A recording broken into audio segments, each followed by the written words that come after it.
Well, welcome everybody. My name is Marty Mascari. I am a contractor under the North Central Texas Area Agency on Aging and the North Central Texas Aging and Disability Resource Center, or ADRC, both of which are under the umbrella of the North Central Texas Council of Governments in the greater Dallas-Fort Worth, Texas area. We are blessed once again to have our partners at the James L. West Center, namely Holly Glover, to talk to us today about stress reduction and resilience techniques for care partners. And so before we get started, we're just going to talk a little bit about CEUs for those of you that are joining us and hoping to get CEUs. The CEUs are being offered for licensed nurses, social workers, and LPCs in the state of Texas, or a certificate of attendance. In order to qualify, you must complete the entire live webinar to receive the 1.5-hour CEU credits, which is what today's webinar is worth to you. You must also complete the SurveyMonkey evaluation form that will be sent out in my follow-up email after today's webinar. And the SurveyMonkey will be available to you till the 20th of March to fill out. And then if you would give, those certificates come from James L. West. So if you'll give them 3 to 4 weeks after that closing date to get those certificates out to you. And then if you don't get them by then, you're more than welcome to email me and I'll check with them on that. And then we also ask that you fill out or complete the Google survey. That is our survey for the Area Agency on Aging that helps us report back on the goals and objectives we set forth when we applied for the funding to put on these webinars. So if you could help us with both of those, that would be great. Holly, I'm going to turn it over to you. All right. Sounds great.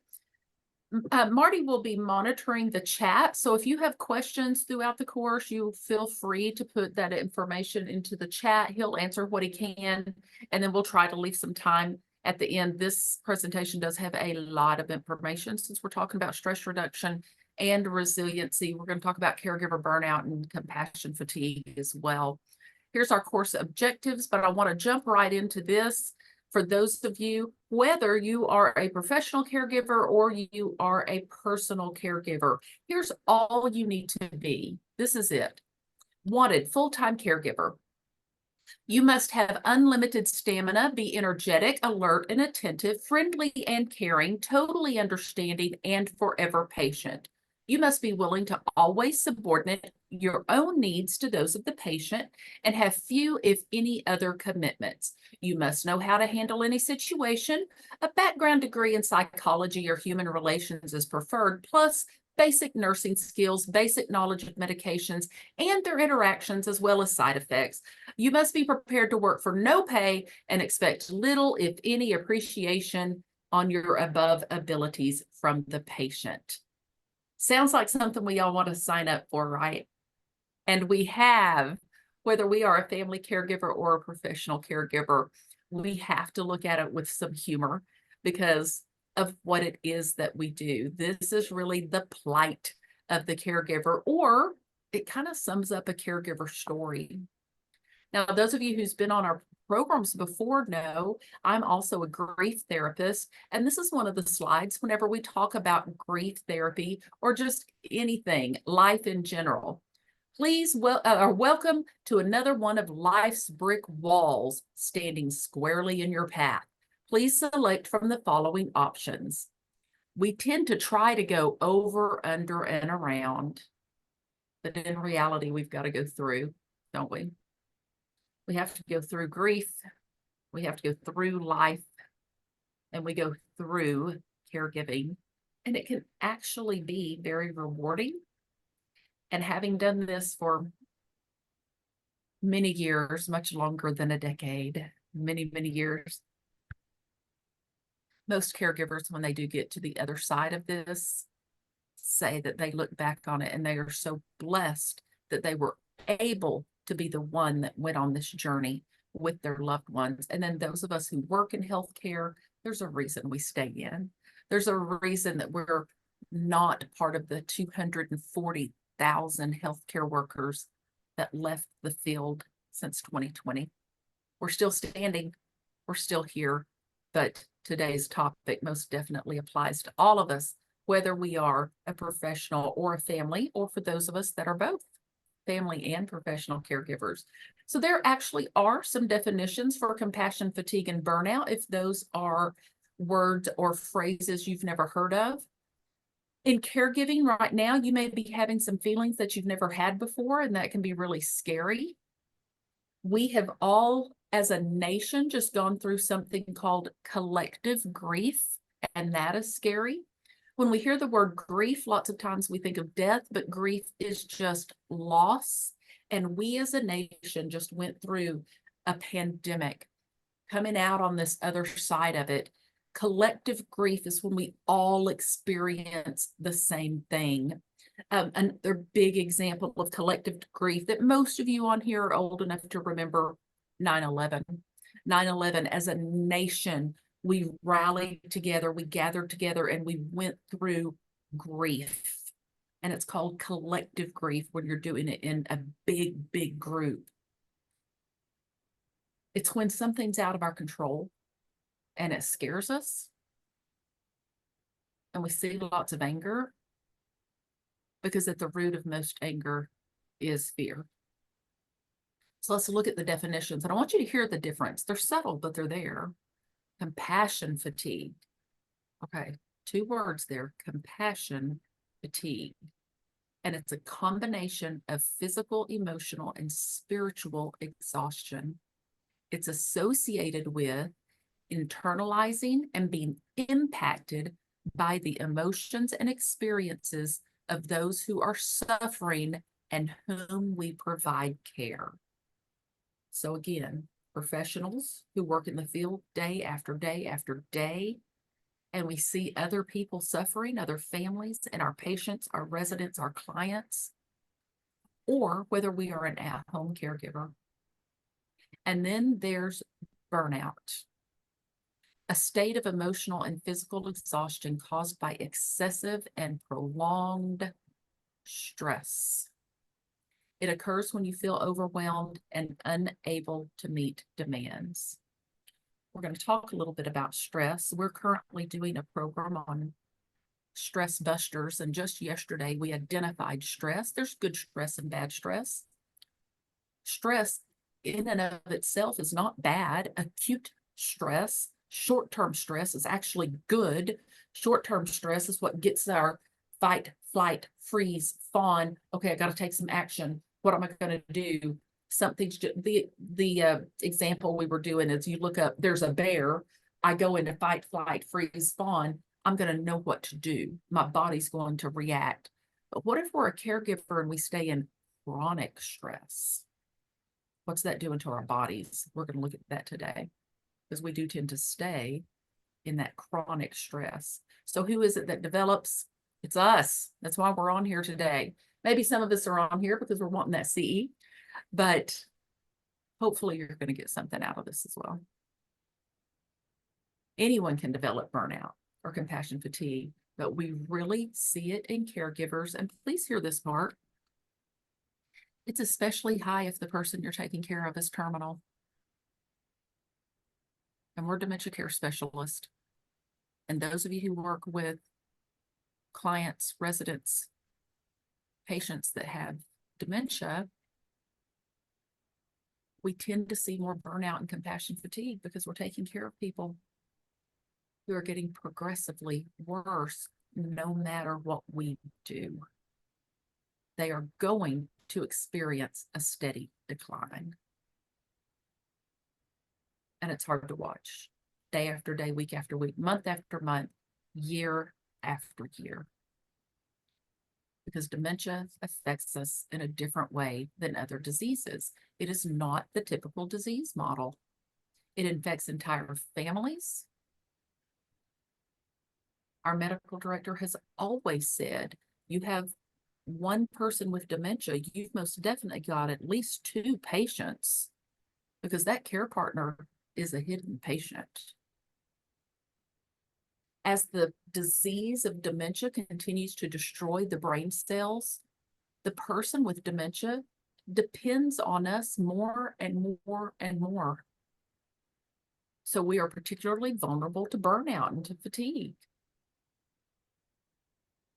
This diseases, we know, those of you who've been on with us many times, there's so many dementias. Dementia is an umbrella term. There's over 130 different types of dementia. Even those of us who work in the field will likely only see 8 to 10 of them over and over and over. But 3 to 20 years, that's a long time. And they're getting progressively worse.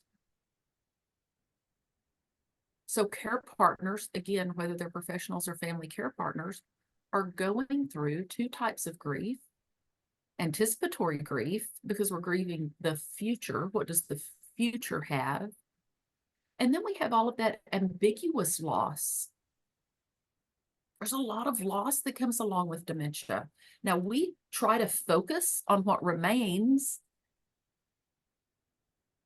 but we have to be honest and recognize what is lost. That's how we get through that grief and stop trying to go over, under, or around it. Calling it what it is, actually saying out loud with our mouth, I'm grieving my loved one who is still alive.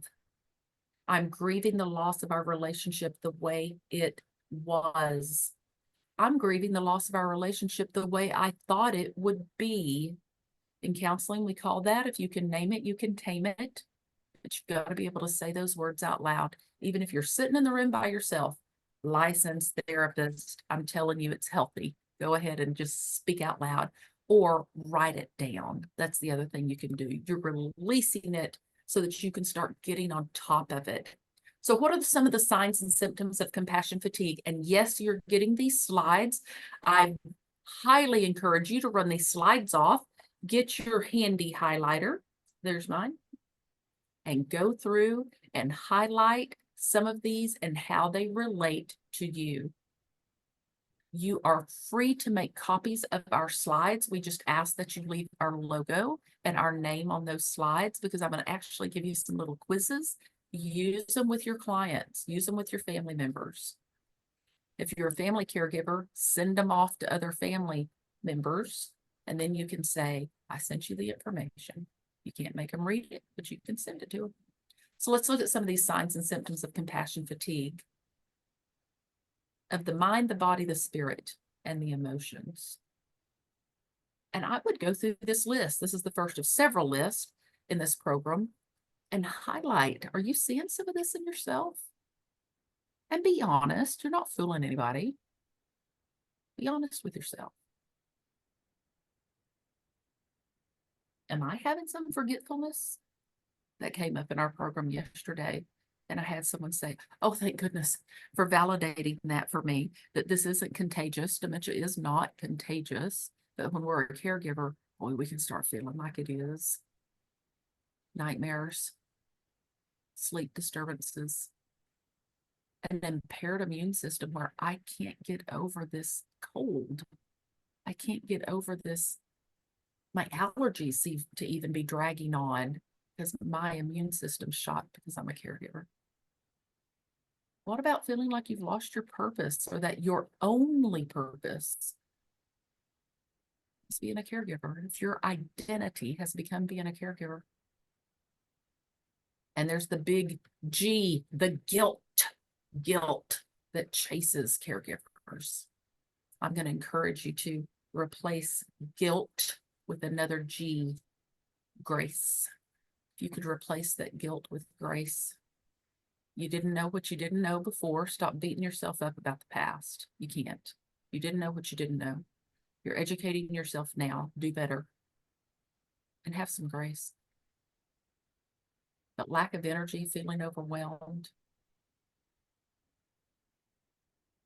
Again, I'd encourage you to honestly look at this list. Take a moment, review it, write it down, journal about it.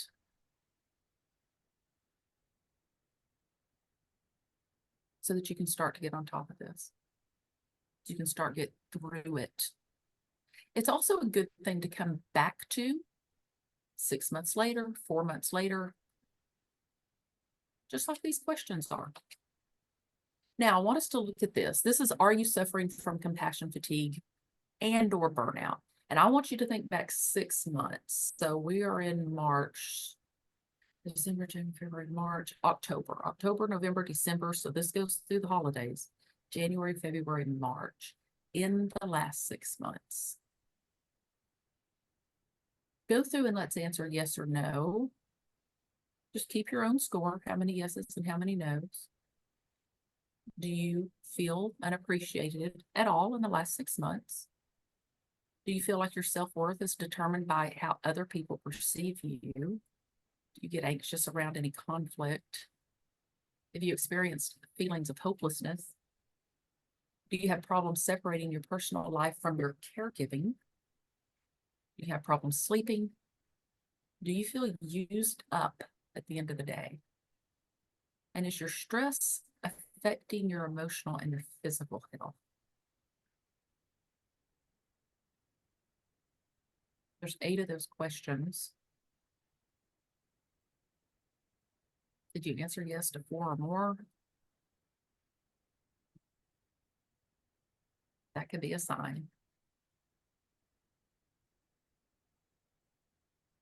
Crisis prevention, this is a online, crisisprevention.com, reports that 50% of all professional healthcare workers are reporting compassion fatigue this past year. That number's actually down. 2020, 2021, they were much, much higher than that, but it's still have.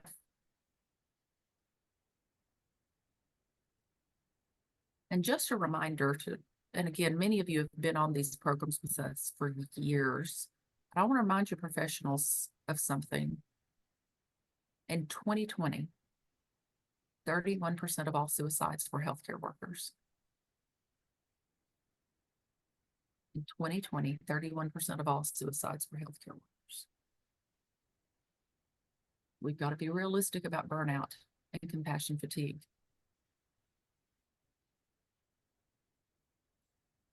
Family caregivers, 75% of caregivers who report feeling very strained emotionally, physically, or financially are women. We tend to see more women family caregivers. And again, there's that term, the hidden patient. Some other statistics from UCLA so that 41% of women care partners and 54% of men care partners are coping by using alcohol. It's an easy go-to. It's illegal. It's out there. You can buy it at the store. 51% of care partners admit to overusing prescription medications. Now, you might be wondering what kind of prescription medications. Usually, it's anti-anxieties that are getting overused. Nothing wrong with an anti-anxiety medication. You've got to take it as it's prescribed. 16% of caregivers will start to smoke again after many times having been off of nicotine for years. And here's the big one. I get it. I'm right there with you. 72% of us that are family or professional caregivers are overweight. That's the easiest one. I'm stressed. Let's see, what can I get to eat? Here's something right here on my desk. Here's something I got to get. Overweight. We're coping. And sometimes we're coping the best way we know how. And sometimes we're coping in the way that we were taught to cope because nobody taught us emotional hygiene. We were taught physical hygiene, but who taught us emotional hygiene and how to take care of our emotions? The adults around us growing up. And did they take care of themselves, or did we learn to overeat, to drink, to overuse meds, or to smoke, or to do online shopping, or to look at stuff online maybe we shouldn't be looking at? We all have ways to cope, and they're not always healthy. So let's define stress. We talked about that a little bit. Going into that fight or flight, caregivers are just at risk for everything. So please don't start getting the, this is a downer, because we're going to bring you back up. I promise. I promise. But when we're in that fight or flight, our cortisol increases, sugars and blood glucose. Excess cortisol can overwhelm a healthy, good feeling hormone in our brain like serotonin. And long-term stress can permanently reduce the levels of serotonin in your brain. When we go into that fight or flight response, it's our body's primitive, automatic, inborn response that prepares us to fight or to flee from a, hear this word, perceived stressor. Perceived. The reason? It's perceived. It's only stress if we perceive it to be stress. What I perceive as stress and what Marty perceives as stress might be two completely different things because of where I am in life or where he is in life. Here's the example we used yesterday. Early in the disease of dementia, many times families will say, I can't believe they're sleeping in their clothes. I can't get him to take his cowboy boots off at night. He's getting in the bed in his clothes. What are we gonna do? And later in the disease, they're going, I'm just glad they're sleeping through the night. I don't care if they've got their boots on all day long. It isn't that big a deal anymore. It isn't stressing them out anymore. They're not perceiving it as stress. So I hope that kind of clears that up. It's a stressor if we perceive it to be a stressor. I've even got family members whose loved ones are incontinent of bowel and bladder, and we have to, with love, call that sometimes a poopapalooza, where they've just had a bowel movement and it's everywhere. Well, we could go into that with high amounts of stress. Or I've got family caregivers who have learned, they've created a music set and they put on their music and they get in there and they get them cleaned up and they get them to singing with them. And we got to get through this. Is it fun? No. But they're changing the way they perceive it.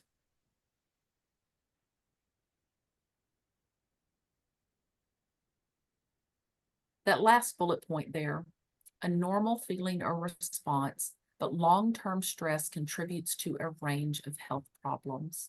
And so we're going to look at what happens. This is what happens in our body when we go into a stressed state. Our blood pressure automatically goes up. Our cortisol levels go up because we dump cortisol. Cortisol is fine short-term, not long-term. Our heart rate goes up. Our breathing becomes rapid and shallow. It's almost like we start to pant. You know what we're not doing when we're breathing like that? We are not getting oxygenated blood up to our brain because we're in fight or flight. Something else that happens is our digestive system stops working, because the last thing the body needs to do when I'm ready to fight or flight is digest food.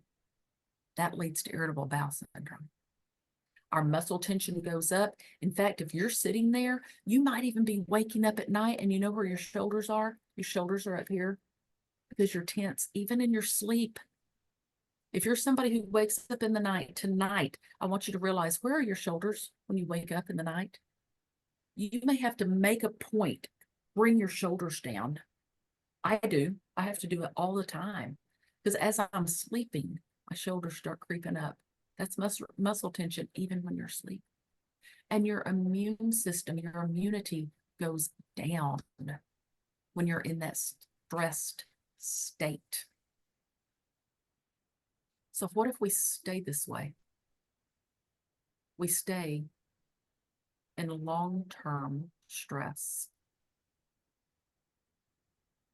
Here's some of the things that can start to happen to us because we're chronically dumping cortisol.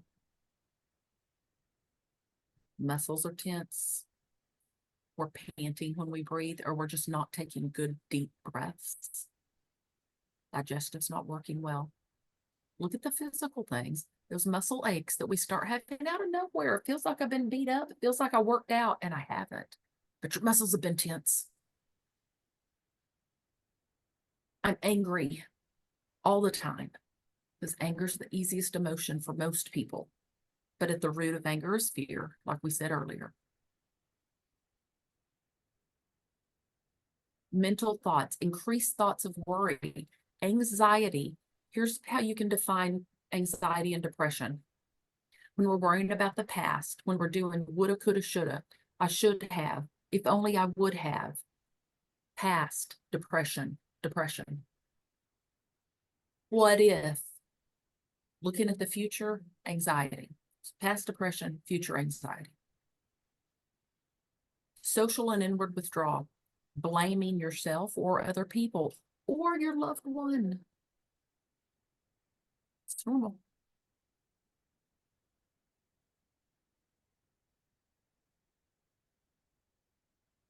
Let's look at your own personal stress profile. This is another great exercise. And if you're somebody who truly is trying to work through your grief, and it's grief, sit down with these. Do it a little bit at a time. How do you define stress? What causes you stress? What are your warning signs? Are you someone who thinks thoughts like, this is too hard, nothing's ever going to change, I'm not good enough? Notice you're using words like always and never. What does your body do when you're stressed? Write this down so you've got it on paper. Do you have tension headaches? Do you get stomach pains? Do you get constipation and then diarrhea, IBS, irritable bowel syndrome? Do you get real tired and sleepy? How do you behave? How do you react? Because you're probably reacting and not responding. We're going to learn some ways to respond and not react. Are you disconnecting? Are you lashing out? Are you not finding any happiness anywhere? Because when the health and well-being of a care partner is threatened, the care receiver is in jeopardy too.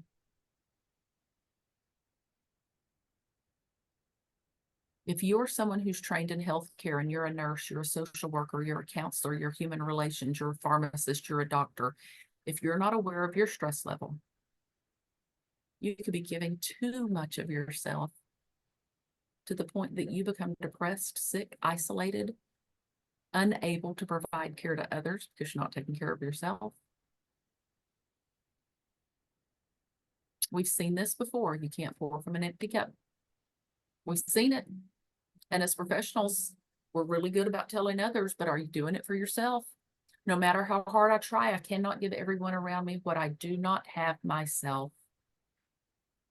We're going to talk a lot today about some strategies. And one of those, because there's so much research on gratitude studies, you know who got that going? That'd be Oprah.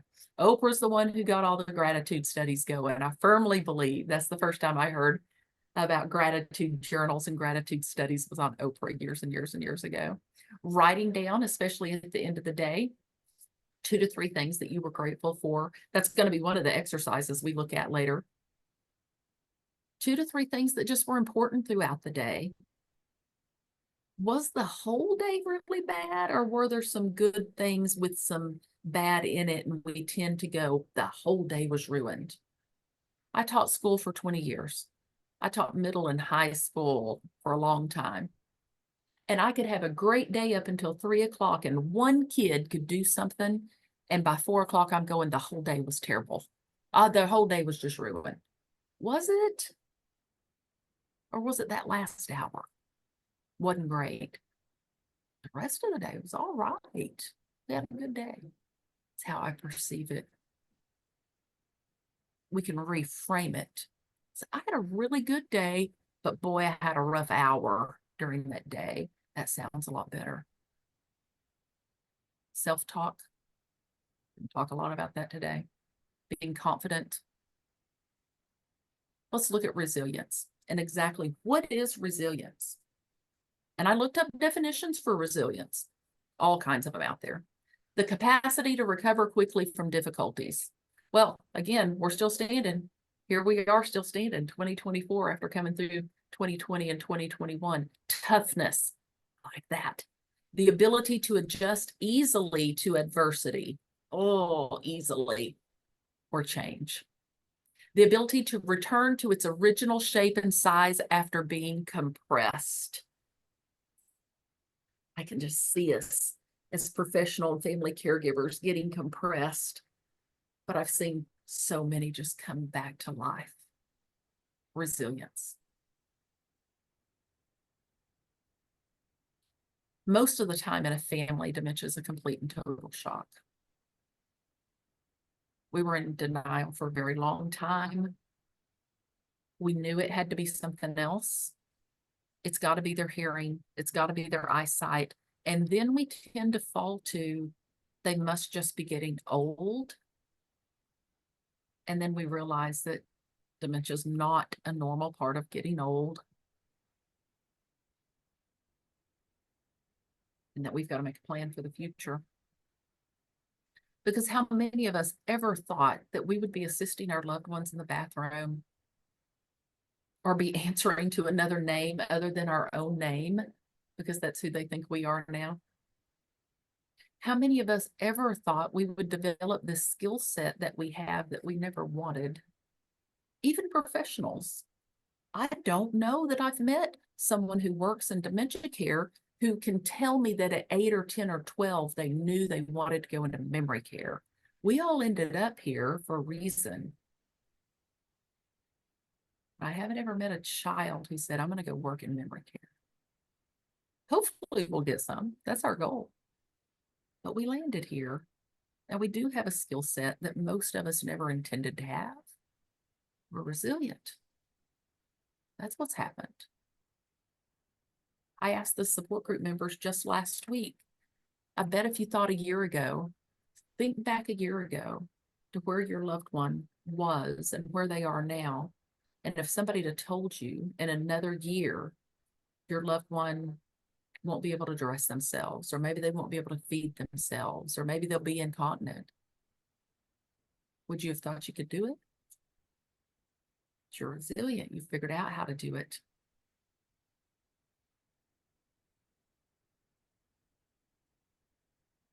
Personal resilience. I love the picture on the top where they're cutting off the I can't do it to make it I can do it. These are the definitions that I like. Adapting well in the face of adversity, trauma, threats, and stress. Adapting well. Bouncing back. I like that too.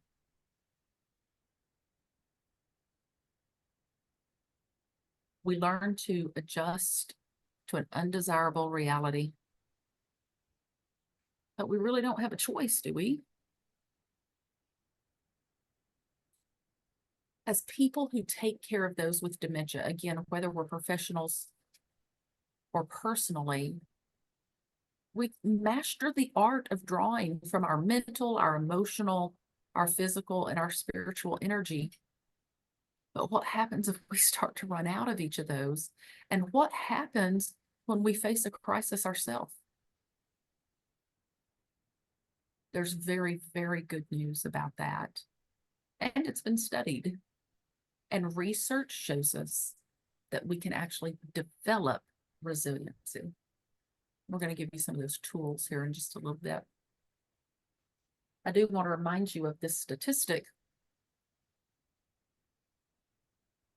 that 68% of the time the spouses who are taking care of a loved one with dementia are going to die first.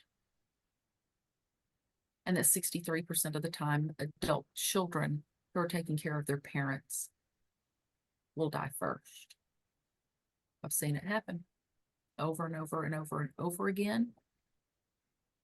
I've got some caregivers in my support groups right now who are having some really serious health issues directly related to caregiving.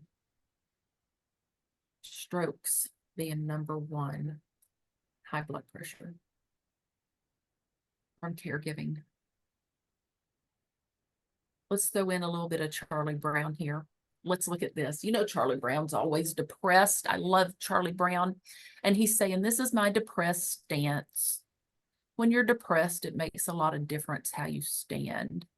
The worst thing you can do is straighten up and hold your head high, because then you'll start to feel better. If you're going to get any joy out of being depressed, you have to stand like this. Poor Charlie. He's got to go see Lucy, get a little bit of information from Lucy, the psychiatrist. So we're going to break down some of these warning signs again. This is where I would encourage you to have your highlighter and go through each of these lists. This is going to deep dive, and we're going to break this down into emotional, mental, physical, social, and spiritual. And again, be really, really honest with yourself.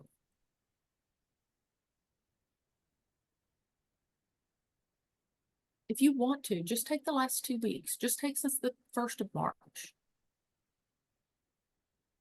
And have you seen any of these in yourself? Maybe you weren't making the relationship between my stress of being a caregiver and I'm having memory issues. Or your stress of being a caregiver and your gastrointestinal problems.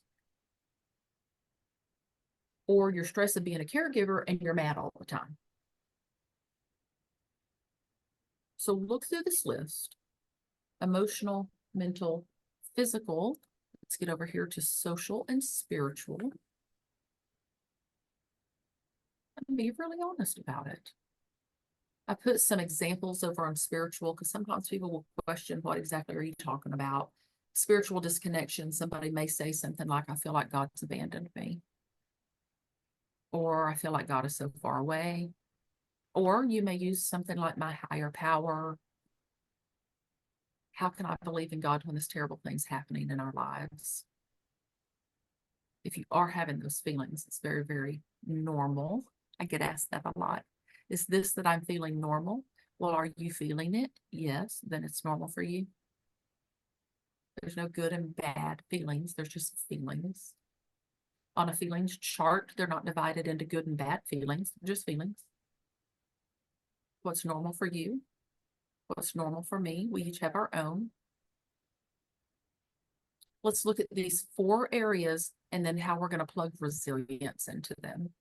So we can be resilient in our mental awareness, physical endurance, socially with our family, spiritually with our core values. We're going to start looking through some of these. Here's some pictures of how different people might start to build some resilience. I love the first picture because it's just about spring here in Texas. Well, it's about spring everywhere, I guess, but we're really starting to see it where we are. I saw my first blue bonnets yesterday. If you live in a part of the world where you have blue bonnets, or a part of Texas where you have blue bonnets, that's always a big deal to see our first blue bonnets. Being able to just sit outside again because it's not as cold and things are starting to turn green. Maybe sitting and having a cup of coffee, either alone or with friends. And for just a little while, there's no dementia. We're not going to talk about dementia. Let's visit. Let's talk. Here's somebody who's on a headset. Maybe they're listening to their music set they've created for themselves. We're going to talk about music. Maybe they're listening to a podcast that has nothing to do with dementia because I'm taking care of myself. There's some friends over. Let's have a movie night. Let's get some popcorn and let's watch something funny, because laughter is going to be one of the things that helps us. Reading a book that, again, doesn't have anything to do with dementia. What if I just read something for fun? That's one of the things I'm doing this year, is making sure I'm reading more. I read all the time, but most everything I read is about grief, loss, death, and dementia all the time. So I'm reading fun books. And then taking care of ourselves physically, yoga, Pilates, bicycling, walking. It doesn't have to be a formal class. And we'll look at more of these. I want to talk about some common emotion of caregivers because it is something I get asked all the time. Is this normal? So I feel like I'd be doing you a disservice if I didn't put a couple of slides in here with the ones that I hear the most often, because I want you to know you're not the only one feeling this way. And I hear resentment a lot. Resentment about role reversal. resentment about having to take care of both of us. Because maybe my loved one was the one that took more care of me, I felt like, and now I'm having to take care of him. And it's all right to be having feelings of resentment. Resentment at family members for not helping the way I think they should be helping. And again, if you can name it, you can tame it. Call it what it really is. Overwhelmed, unappreciated. Jot these down. This is how I'm feeling right now. Say it out loud. Isolated. Wow, do I hear that a lot? This is the loneliest disease, but my loved one's right here in the house with me. But we can't chit chat anymore. I can't run things by them anymore. Professional caregivers, this is for you especially. We tend to turn off our own needs because we are so intimately taking care of other people that we turn off what we need and we pour ourselves out to everybody else. Guilty. I'll be the first to admit it. I'll be vulnerable here and admit that. Adult children who are taking care of a parent with dementia, and you're married, and you're working full time, and you've got a child that's still at home, or a boomerang child that's come back, or a grandchild that's living with you. Wow. You want to talk about juggling responsibilities. Or what if we're not a professional caregiver and we don't know how to help an adult that has dementia take a shower or change their clothes or clean up in the bathroom? And so we feel inadequate. And we may even be distrusting of others because of their motives. Guilt, we've mentioned guilt. Depression. Depression and dementia tend to go hand in hand. We've got to just admit that. Anxiety and dementia tend to go hand in hand. Criticism from other family members. They may not be present, but they know exactly what you should be doing. I bet some of y'all have some of those, but some of you right now were just shaking your head going, yep. So I found some statistics though. Emotions of professional caregivers. Let's look at this first. 93% of professional caregivers report being stressed out and stretched too thin at work. 86% report anxiety. 77% report frustration. 76% report exhaustion. 75% report being overwhelmed. And 82% report emotional exhaustion. That's some tired professional caregivers right there. We wonder why we've lost 240,000. 70% reporting physical exhaustion. 68% report work-related dread. Where I'm at work and I'm sitting in my car just looking at the building going, I just don't know if I can go in there another day. 57% changes in appetite, either eating more or eating less. 56% of professional caregivers reporting high blood pressure, irritable bowel syndrome, and injuries due to caregiving. 55% are questioning their career path. And 52% answer that they have compassion fatigue.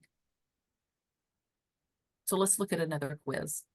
This quiz has 2 pages, so it's going to go over onto the next page. And to this one, I really just want you, again, to be honest.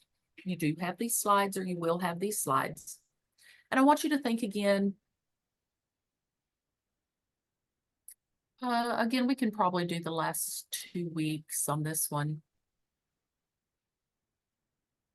And just answer yes or no to these. When you get the slides, or jot it down real quick, 1 through 10, and then there's going to be 6 more. Have you had trouble keeping your mind on what you're doing? Feeling that I couldn't leave my relative alone? Having difficulties making decisions? Feeling completely overwhelmed? Feeling useful and needed? Felt lonely? Been upset that my relative has changed so much from his or her former self? Felt a loss of privacy in our personal time? been edgy or irritable, had sleep disturbances because of caring for my relative. We're on 24/7, one eye, one ear is always open when our loved one is at home. Have you had crying spells? Felt strained between work and family responsibilities? Had back pain? Felt ill with headaches, stomach problems, or even a common cold that just keeps holding on? I know some of you have noticed I keep dabbing at my nose. I'm right there with you. Been satisfied with support my family has given me, or found a relative's living situation to be inconvenient or a barrier to care? And then ask yourself these two questions. On a scale of 1 to 10, with 1 being not stressful to 10 being extremely stressful, please rate your current level of stress. Now, I want you to think back 1 year ago, March of last year. On a scale of 1 to 10, with 1 being very healthy and 10 being very ill, please rate your current health compared to what it was this time last year. What's your health like this year compared to last year? Head to toe. You having headaches? You having stomach problems? You having back problems? You got those shoulders inching up?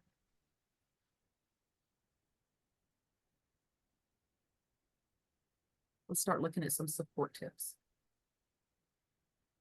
We've got limits. We do. We have to ask for help. And to ask for help, you've got to create a team. We're part of your team. Marty and I are part of your team. West Center is part of your team. Area Agency on Aging is part of your team. Getting organized, prioritizing, establishing a routine. You have to take care of your health. You have to. If nobody else has told you that, I'm telling you that.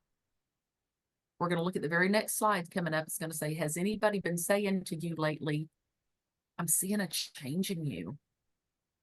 There's a reason they're saying that to you. They're not trying to be ugly. Carefully guard any time that you do get to yourself. And don't use that to run and go do something else that has to do with this disease. What if you used it to take care of yourself? And I get it. I feel guilty if I say, I'm going to sit down and watch this entire 30-minute program. Oh, but I could be doing laundry. I could be that. No, I am going to watch the whole thing, including the commercials. I'm not going to jump up during commercials and go do laundry. I'm going to sit right here for 30 whole minutes. And sometimes I have to make myself do that. Come on, it's okay. We got to give ourselves permission to do that. Here's what I was talking about. If somebody is saying that they've observed a change in you, in your behavior and your demeanor, take a minute and think about, is that true?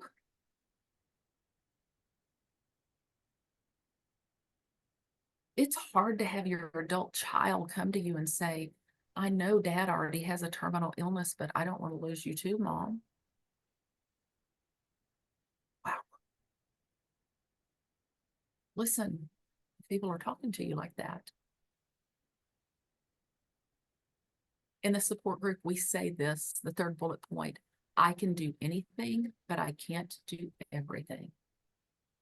I can do anything, but I can't do everything.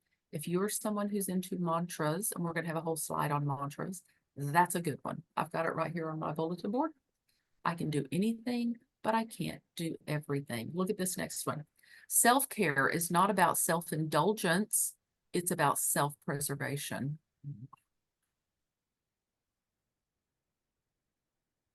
Listen to that. Self-care is not about self-indulgence. It's about self-preservation. So here's some homework for you to be a successful care partner. What if you had some priorities? Here's your little company there. You can fill your name in on the side.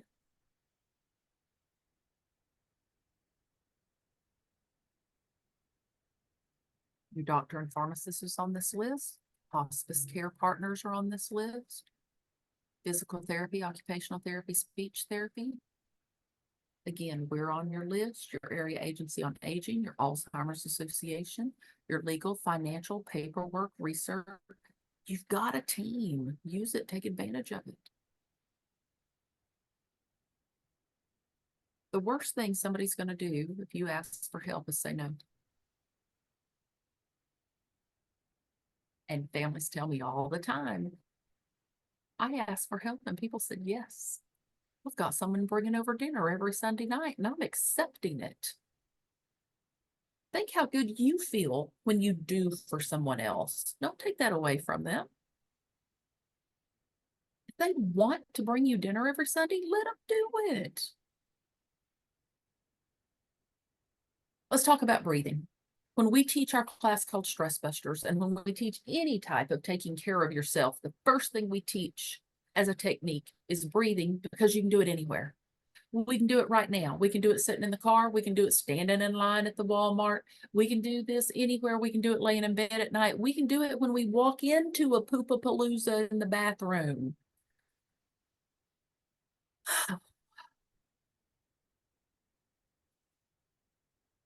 A really deep breath, taking in all the air that you can. Sigh when you let it out. It's called a sigh breath. But look what I'm doing. I am pushing oxygenated blood up to my brain. I'm going to lower my blood pressure. I'm going to lower my heart rate. I'm going to create a sense of calm, especially if I say, you've heard me just now say, okay,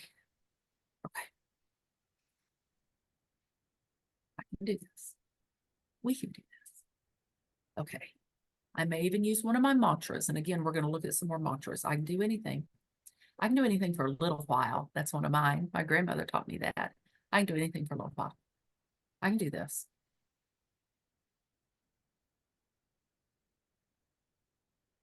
The difference between a reaction and a response, a single deep breath. We don't want to react. We want to respond. A single deep breath. Before I walk in the room, I take the deep breath. Before I make the phone call to my brother to tell him some news. Before I go in to help my mom get dressed.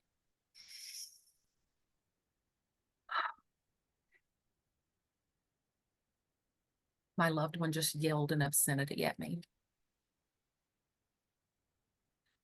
Okay.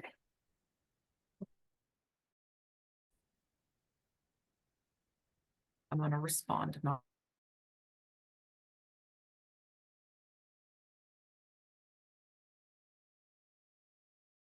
Nose for 4, hold for 4, breathe out for 4, relax, and then start again. Now look at this. Eat your stress away. What in the world is that about? I want to introduce you to a diet called the Mind Diet. If you've never seen this before, I encourage you to Google it, but it's really easy. It's one of the easiest ones.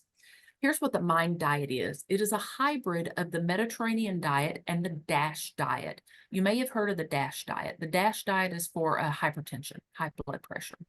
Some neurologists created this diet, the Mind Diet, and they put those two together. And look what it is. It's 10 healthy food groups and 5 unhealthy. And even in those 5 unhealthy, it doesn't say you can never have them. It says to limit them. Make the majority of your diet about these 10. And it's whole grains and leafy vegetables and nuts and beans and fish and olive oil, lots of Mediterranean based. And then you limit the butter, the cheese, the red meat, the sweets, and the fried. It's very doable. There's research behind it. Again, look this up. We've given you the information here. Put in MIND, M-I-N-D, diet. What if we used movement for stress relief? This works, especially stretching. And there's a lot of videos out right now on YouTube about stretching. There's even stretching you can do in your chair while you're sitting in your office. I looked at some very recently and have started it. Some of them are just shrugging your shoulders, holding, and letting go while you're breathing. And in that moment, I'm not dumping any cortisol. Movement is one of the best ways to help with stress relief. What if we use music? Our music. It's so easy now to make playlists on our phones. I encourage you to get some playlists, have multiple playlists. I've got playlists for after I've sat with somebody who's passed away. I've got a whole playlist for that. I've got a playlist I listen to on the way to work and a playlist I listen to on the way home from work as I'm changing hats. Listen to music. When you study music therapy, we have a music set. It's the music that was important to us between the ages of 10 and 25. It's fun. If you still have some of your albums, I'm aging myself. If you still have some records, albums, okay, cassettes, CDs, go back and see what you were listening to and download that music. That's exactly what I did to make my first playlist. I went through all my albums and I downloaded them on my phone. I was a teenager in the 80s, so I've got a fun playlist. And while I'm listening to that music, there's no cortisol going on. It is serotonin and dopamine. And then you can ride that wave for a long time, just like our loved ones with dementia can. What about art? Using the benefits of art. And all you need is 20 minutes. You don't even have to have that much time. And it can be something as easy as coloring. I love to color. I keep a coloring little bag right by my bed. Drawing. It's mindfulness, being in the moment, getting lost in it. Did you put up a craft that you used to do? Do you have time? Can you find a little bit of time to get it back out again? Some people do woodworking. Some people do needle stitch, or they crochet, or they paint, or they do puzzles themselves. Improves cognitive ability and increases self-esteem. This is an actual exercise, and it's called a sober exercise and mindfulness. And I'll show you what the SOBER stands for in just a minute. It's a way to help us stay grounded and to be mindful and stay in the moment. Because as caregivers, we're pretty bad about getting in front of ourselves because we're trying to look into the future. What if we stay current?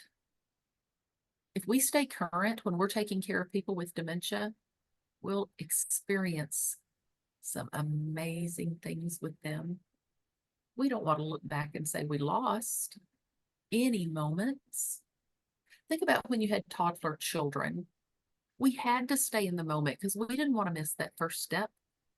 The first time they used the spoon, the first time they called us mama or daddy, because we were mindful, we stayed in the moment.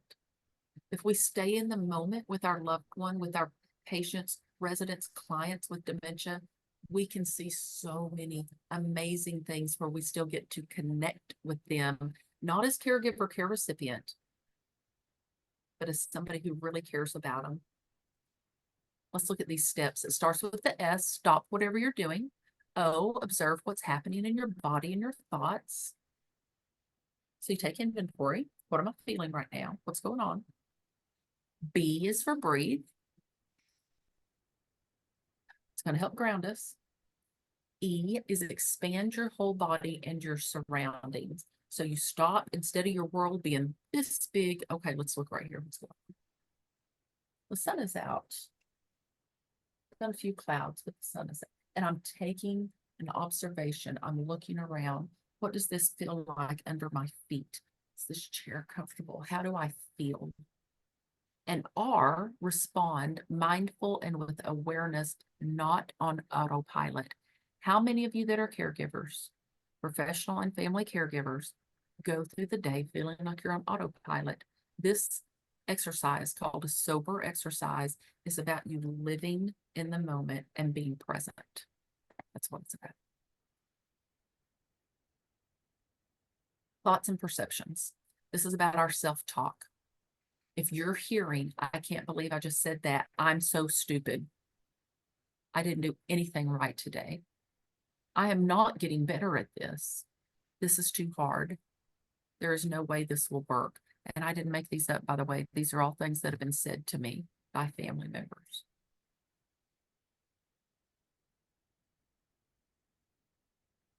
Is that normal to feel that way? Yes. But if that's all you're saying to yourself over and over and over, you've heard this before. Is that how you talk to a friend? If a friend came to you and told you the exact same thing that just happened, would you look at them and say, I can't believe you did that. You're so stupid. I hope you wouldn't. You're not a very good friend if you would. Or would you look at them and go, you're not doing anything right. You're not getting any better at this. You wouldn't say that to anybody else. But you're saying it to yourself. Be careful with your self-talk. Let's look at this metaphor. It describes the difference between pain and suffering. It's a Buddhist metaphor. If you get struck by an arrow, do you then shoot another arrow into yourself? Of course not. Arrow number 1 is going to represent pain and negative events. So pain is part of life. We know that. And it's going to happen to all of us, whether it's a minor pain or a major pain, like a diagnosis. It's inevitable. We're all going to face painful events. We can't escape that. It's going to happen. So there's arrow number 1 is going to happen. Let's look at arrow number 2, because arrow number 2 is representing suffering. Suffering is the result of how we react to pain. What if we learned how to respond? We may react to the pain in ways that create suffering for ourselves. If we condemn ourselves, we complain, we point the finger, we overanalyze, we make it worse. The first arrow is inevitable. It's going to happen. The second one is optional. Here's another example. Imagine that you find a pile of dirty dishes in your kitchen sink. You feel frustrated because your spouse promised to wash the dishes the night before. That's the first arrow. That's a little bit of pain.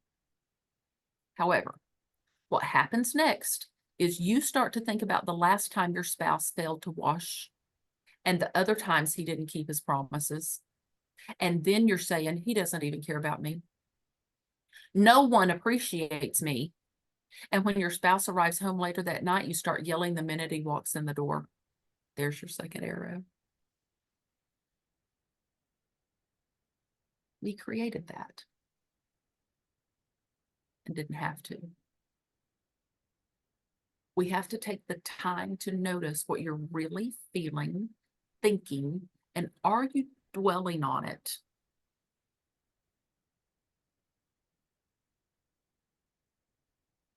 Ask yourself, what can I do right now to stop firing more arrows at myself? And again, you're going to get these slides, so you'll be able to read through this, because I know I'm starting to go a little bit faster because I'm watching our time. That second arrow is distorted thinking. We've got a whole nother program on that, distorted thinking. And distorted thinking can turn into one-sided, inaccurate, unfair, false, and bitter feelings. It can lead to depression, anxiety, self-criticism, I never, low self-esteem, and hopelessness. So what if you changed your thoughts?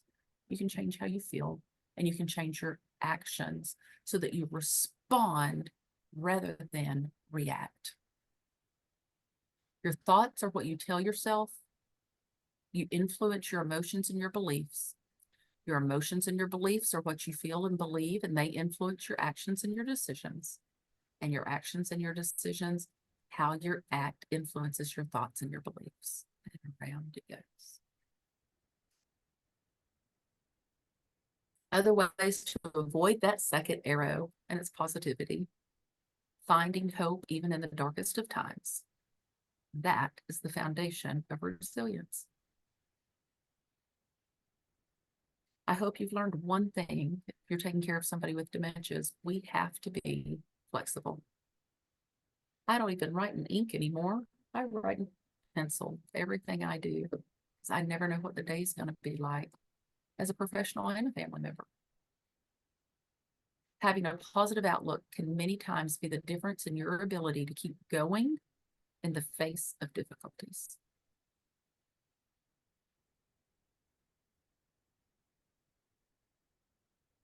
Again, don't say anything to yourself that you wouldn't say to someone else.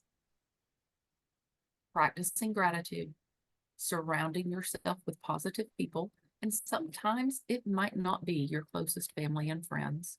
Sometimes the people you find that become your tribe is the people you find in a support group. I've got 3 really big, great support groups. And some of those folks that meet up here on Fridays go to lunch together now. They've got each other's phone numbers. That's who they call when they get in crisis, not family and friends that they had before the disease, the ones who are walking through it with them, because they've allowed them to be part of their team. You don't have to go through this alone. Let's look at some other things you can do for mental resilience. We've talked about positivity and confidence, structure and imagination. Taking risk is part of being resilient. But my loved one would never do well at a day program. They just wouldn't. You're not going to go try? How many times have I heard that? My daddy doesn't dance. He's a Baptist preacher. And then I'm sending them video of daddy leading the dance at the day program. Because maybe in dementia he does dance. And he's having fun. And you can learn to love and find joy and have fun dancing with him. But you had to take the risk. And I love the last one. Embracing the awful. What choice do we have? We've got to power through this as caregivers. This is our time to shine. And listen to this sentence. It's one thing to be good when the conditions are favorable, but it's another thing to be good when the conditions are challenging. Hear that? It's one thing to be good when the conditions are favorable. When everybody's being great, all right, I'm being great. But it's another to be good when they're challenging. Stand out. Shine at this. Still standing after 2020 makes us shine. What about physical resilience? We talked about exercising, nutrition, rest and recovery. And I want you to see on endurance, I've got it in dark print. You are taking part in a marathon that you did not train for. To develop your endurance, you have to find sources of support. Physical resilience can be thought of as a health bank account. Think of it this way. We make deposits when we do each of these things on this list that are healthy for us. I eat a healthy meal, deposit. I go walk, deposit. I watch something that makes me laugh, deposit. I get some rest, deposit. Because there's going to be plenty of times that I've got to take a withdrawal. But what if I withdraw to the point there's nothing left in there? I'm the one that has to put the deposits in. Nobody else can. Drinking water, deposit. Small little things, because you will be making withdrawals. What about social resilience? Connecting. I've already talked about support groups, family, friends, church groups, support teams, neighbors, professionals. They're out there. I know you may be thinking, well, they should come to me. They should know what I need. You're shoulding all over yourself. Don't do that. That's not good. Don't should on yourself. Nobody knows what you need. They can't read your mind. Nobody's a mind reader. Use people in the best capacity. For example, I'm not going to leave my brother alone with my mom to be in her presence. It isn't going to work. He doesn't want to do it. He isn't good at it. And it just isn't going to work. But you know what he can do? He can mow the grass. He can go to the grocery store. He can pay the bills. And that helps me. But my aunt, who loves to talk on the phone, can call and talk with my mom on the phone, who also loves to talk on the phone, for 20 minutes every night at 6 o'clock so I can go walk down the block. And that helps me. It's those little things. That's a deposit too. Spiritual resilience. Shifting your reference from why me. That's pretty common. What can I do with this? Counting your blessings. There's the gratitude again. Call other people and see what you can do for them. Call somebody and visit. Watch your language. We tend to exaggerate when something's wrong, and we use words like devastating and disaster. Take a moment and reflect, look at it from the outside, and see the impact your negative language might be making. We have to warm up to remain resistant. Remember to take your deep breaths. Keep your mind engaged also. Do things that bring you joy. Stay connected to your meaning and purpose. And then very quickly, I'm going to go through some actual exercises. And again, you're getting these. So if I don't get to all of them, because I put a bunch in here for you, I want to make sure you had plenty, you're going to get these. But I do want to point out here, be okay leaving your comfort zone. We've heard this. It's from a German philosopher. That which does not kill me makes me stronger. Do you know the story about the man who said that? He suffered from multiple physical and emotional health issues and found gratitude in his circumstances. Can we find gratitude in our circumstances? Can we reframe and focus on what remains with our loved one? Here's where I found these resilience building activities in positivepsychology.com. I've put as much detail on each of these as I could, so you don't have to go look it up. You can just look at these. And so I'm going to briefly go through these. The very last bullet point. Consider an example in your life where you continue to repeat a story that produces worry or anxiety. Try writing out a new version with a more positive interpretation. Instead of my story being, I have to take care of my mother who has dementia, what if I said, I get to take care of my mother who has dementia? There are many days when she's very ugly to me, but when we watch Carol Burnett together, she is my mom again. So I'm going to watch Carol Burnett today. When we have doctor's appointments, I'm going to use my iPad and pull up little Carol Burnett 5-minute features so that she can watch it. We're going to go to Sonic or Brahms on our way to and from those appointments so that it's not about the appointment, it's about the ice cream. And I start to reframe the story. This is a purpose reflection activity. These basically are journal prompts. And yes, that first one is correct. I know it says, why are you? Why are you? Why are you here right now? Why are you doing what you're doing? Why is it you that ended up being the one doing this? Think it through. Write it down. Date it. Date it. Because you're going to want to come back and read this stuff. If you met an older version of yourself, what advice would they give you? When are you most alive? Use some of these. Here's some gratitude activities. For every day, the next week, write down 3 to 5 things each day that you're grateful for. And you know what? It can be as simple as, I got up this morning. I got my teeth brushed.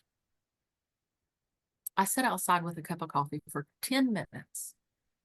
Start out with just some little things. And then what if you actually tell people what you appreciate about them? I really appreciate you coming in and saying that. I had someone send me a card recently. It's sitting right here on my desk. I sent her a note this morning that said, I appreciate that so much. I'm sitting here so I can look at it every day. Tell people what you appreciate about them. We've mentioned laughter. Try to find something funny every day. Spend 10 minutes each day for 7 days on the following exercise. And this is a funny exercise if you will actually do it. It's where you go back in your mind and your memory maps and you think of some of the funniest things you've ever seen in your life. We have all laughed so hard that we almost wet our pants. Or maybe you did wet your pants, you laughed so hard. Think about that. Wow, will you start to release some dopamine?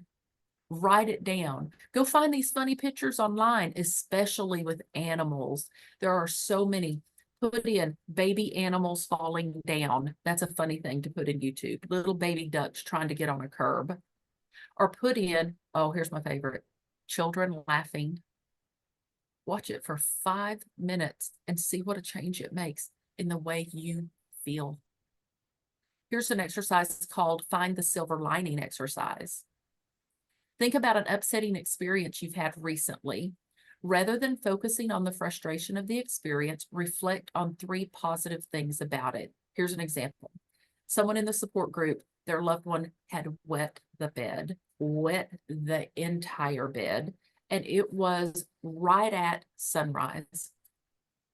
They got the bed changed. They got their loved one back in the bed, but they were wide awake. And so they decided to go ahead and get up and go outside. And she said, I'd never seen the sunrise like it did that morning. And I wouldn't have seen it if I wouldn't have been up. That's reframing. That's finding a silver lining. I've met some of my very best friends in a caregiver support group, but I wouldn't have ever met them had I not been in a caregiver support group. That's reframing. Self-compassion activity. This is thinking of a difficult circumstance in your life that's been concerning you. Write down the details about the life event and then pretend it's happening to a friend. What would you say to them? And you can even go so far as to write a letter, like write a letter to that friend and it's actually to you. Come up with a mantra or an identity statement. I have them on my computer right here. I tape them on my computer. Here's one I've got in dark print. A hard moment does not mean a hard rest of the day. All of these have come from people in the support group. There's another one of mine on there. I can do anything for a little while. Somebody said this, I am consistently excellent every day as a care partner, wife, and mother. This too shall pass. I can ride this out. I will not let it get me down. I am choosing grace in this moment. Here's another one I've added. God will wreck your plans when he sees your plans are about to wreck you.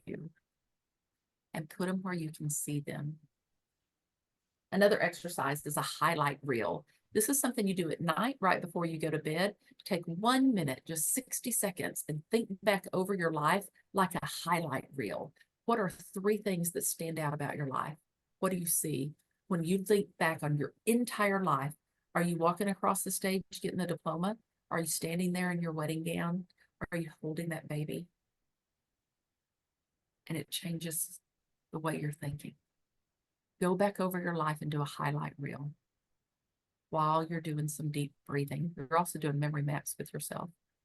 How to help other people be resilient. Affirmation. Point out other people's resilience because they may really need to hear. I had somebody earlier walk in my office and say, can I just give you a hug? That's it. That's all she said. Came over here and gave me a hug and left. Wow. Support other people where they may be lacking. Be a role model for others. And then this is great. This is a great graphic. Affirmations to build resiliency and confidence, anxiety coping statements. Okay. I trusted my ability to deal with tricky situations. I have been through tough times before and survived. I am strong and capable versus, let's look at some of these others. Here's some coping statements. These are good things. This feeling is uncomfortable, but it's normal. Say this to yourself. I've even had people say, Holly, I try to think, what would you say to me? Okay, what would Holly say to me if she was right there in this moment? It'd be some of these. I can choose to distract myself. Anxiety is not my boss. I'm in control here. This feeling is a useful reminder to slow down and breathe. Well, there's a good one. Make copies of this stuff. Positives. We've talked a little bit about the positives again. Your attitude, your feelings, your emotions, your mantras. Check your attitude. Some other caregiver support tips. This is going to be a summary here. Accept your limits. Ask and accept for help. Create your support team. Get organized. Scheduling time for yourself. Make your health your priority. Don't sweat the small stuff. We've heard that. Anger is the easiest emotion. Families feel this way also. Rest, exercise, relaxation, laughter. Take a breath. It takes 28 days to make or break a habit. 28 days. I'm going to encourage you. Count out 28, 30 days. Find something small to do for yourself consistently for 28 days and make it a habit again. If it's something you stop doing, or make a new habit, or maybe you need to do the opposite. For 28 or 30 days, you need to stop doing something and you'll break the habit. If I can stop drinking Diet Dr. Peppers, anybody can, because I had a habit, but I don't drink them anymore because I went 30 days without one. It was not pleasant, but I was able to do it. Watch funny videos, do something to laugh. Here's my information at the West Center. I appreciate you being on today. I think Marty's going to hop back on and talk about CEs real quick. I am. So let's go over CEUs real quick. Well, Holly, I asked if they could put the questions in the Q&A because so you wouldn't have to scroll through the whole chat. Hopefully, that I can see some of them have done that. So I just wanted to show you there. So for those of you that are looking for CEUs for license, today's presentation is providing complimentary CEUs for licensed social workers, licensed professional counselors, licensed nurses, and certificates of attendance. The kind of guidelines are the same for all of them. You must complete the entire live webinar to receive the 1.5 hours of CEU credits, no partial credits.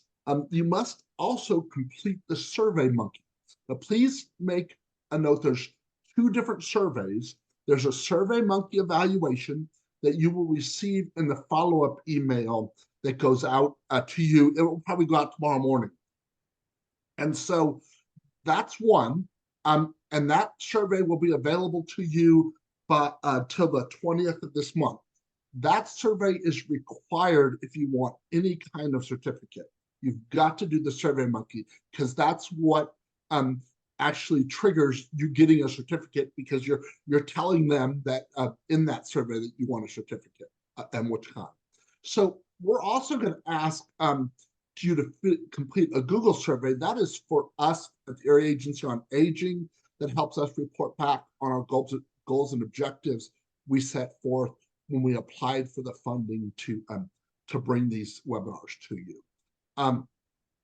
Please give about 3 to 4 weeks after the closing date before those certificates are emailed out to you. If you don't get them in 4 weeks after that closing date, feel free to email me and I'll be happy to check on them for you. But you know, it does take a little while to get to those with all the different training events that everybody's got going on. So next month on April 9th, we're going to be doing redirection and de-escalation tips for dementia care with James L. West Center. And then later this month, we're gonna have one more. There you go. Later this month, in fact, Tia's on the line on the webinar with us today, but we're going to be doing the Spanish one for what to expect as dementia progresses. Please help us share this information. It's here in the slides. It will also be a link in the follow-up email to both of these flyers for both of these webinars, and in the flyers are the links to register. Douglas, I got your note real quick about the link. I clicked right on it and it worked. The only thing I can suggest, I started to type it and Holly prompted me, so I had to quit.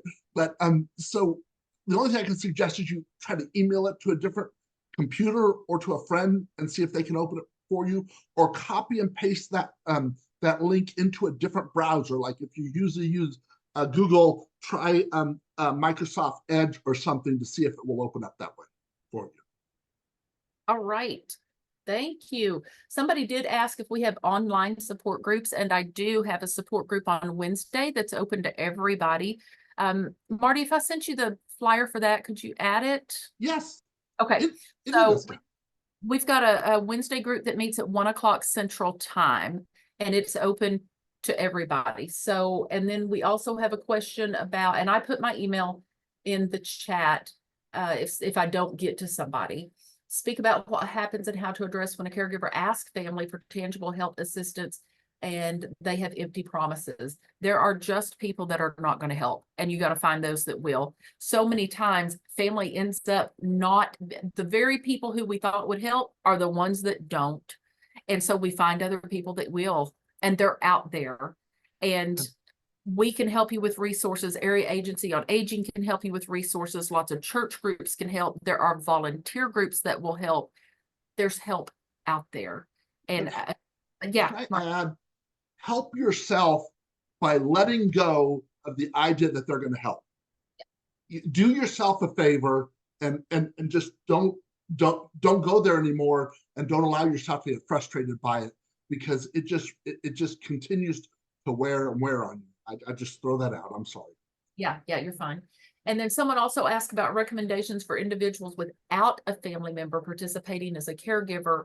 Maybe they have one through Health and Human Services for 30 hours a week, but otherwise they're on their own and getting increasingly worse. There's going to have to be an intervention made.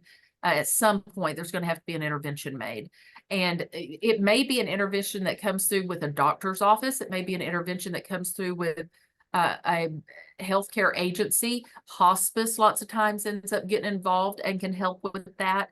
Or they may end up having to have a guardian, getting an ombudsman involved. There's all kinds of things that can happen. So the person that wrote that in, it says anonymous. If you would email me, I put it in there, or Marty, either one of us, we can get you some more information and maybe help with that particular situation.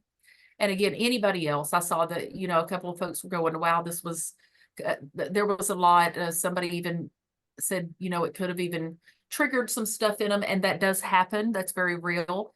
Yes, and my address is hglover@jameslwest.org, and it's on the very last slide when you get that also, hglover@jameslwest.org. I include that in the emails. I include that in the emails as well. Sure. I appreciate everybody being here today, and thank you for the very, very kind compliments. This was a lot fast, but this had so much, the exercises were such a big part of it. I wanted to make sure, because not all of them are going to be for you, but find the one that works for you. Very good. Thanks, Marty. Thank you so very much. As always, just exceptional. Thank you. Thank you all for joining us today, and you all have a wonderful day, and look out for the follow-up email that will go out tomorrow. Thank you so much. Bye-bye. Bye-bye.